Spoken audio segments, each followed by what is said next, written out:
Now you should have layer 0, layer 2, and layer 1. Layer 2 looks like this. Layer 1 looks like this. If you combine those two together, you get this kind of goofy looking thing because you've got the circle selection and you've got the rectangular selection. Now if you notice, layer 1 is on top, layer 0 is on the bottom. Layer 0 is actually the furthest in back. Layer 1 is the furthest forward.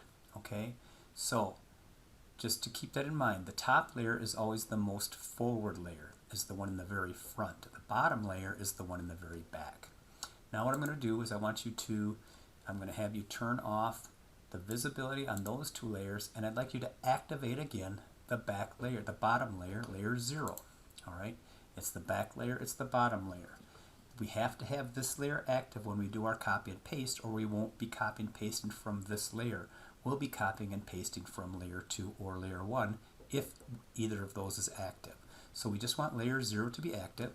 We are going to go to the next tools. Up here in the upper left corner again, the toolbar, we're going to come down to the next where it says Lasso tools. Notice that the hotkey is L. Once again, from any other tool except the text tool. If I'm in the zoom tool and I hit the L button, it's going to take me to the Lasso tool. The L button is the hotkey. Any tool except the text tool. The reason I keep saying that, the text tool, if you have the text tool selected and you type an L, it will simply make the letter L because it's the type tool. That's what you're doing. So any tool except the type tool, you can use the hotkeys for. So I'm going to hover over this. I'm going to click on it with my left mouse button, and there I've got 3 different selections again, different tools. I've got the Lasso tool. This one on the top is the Freehand Lasso tool. The one below it is the Polygonal Lasso tool, and the last one, the bottom one, is the Magnetic Lasso tool. Each of them works very similarly, and yet they have pretty distinct differences. We're going to start with the Lasso tool, the Freehand Lasso tool on the top. So I'm going to click the Lasso tool on the top, make sure that one's selected. Notice my cursor looks like a little lasso, and I've got a little triangular pointer.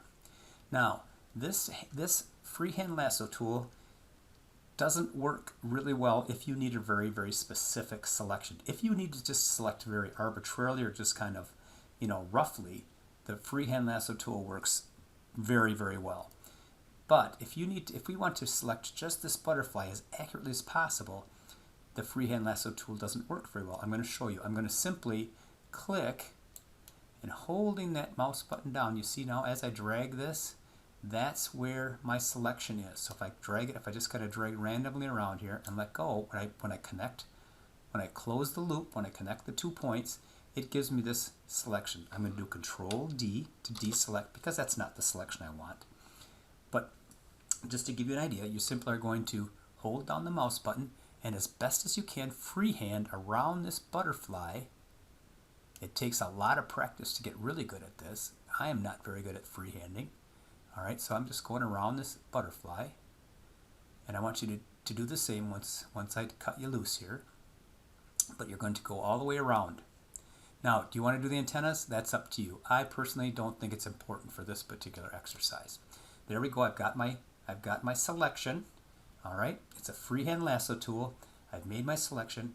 I make sure that, again, my background is selected. My background is active.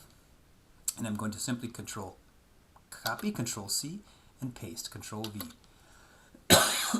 Excuse me. That gives me layer 3. So if I turn off my visibility on my background layer, you'll see that I have a pretty good selection of my butterfly, but it's not great. Okay?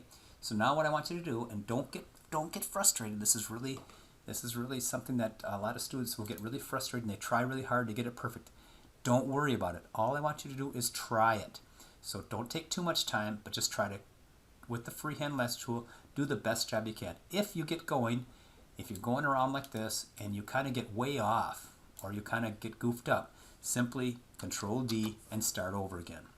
Alright, so once you do that, once you get it selected the way you want it, copy it and paste it, and you'll make your next layer.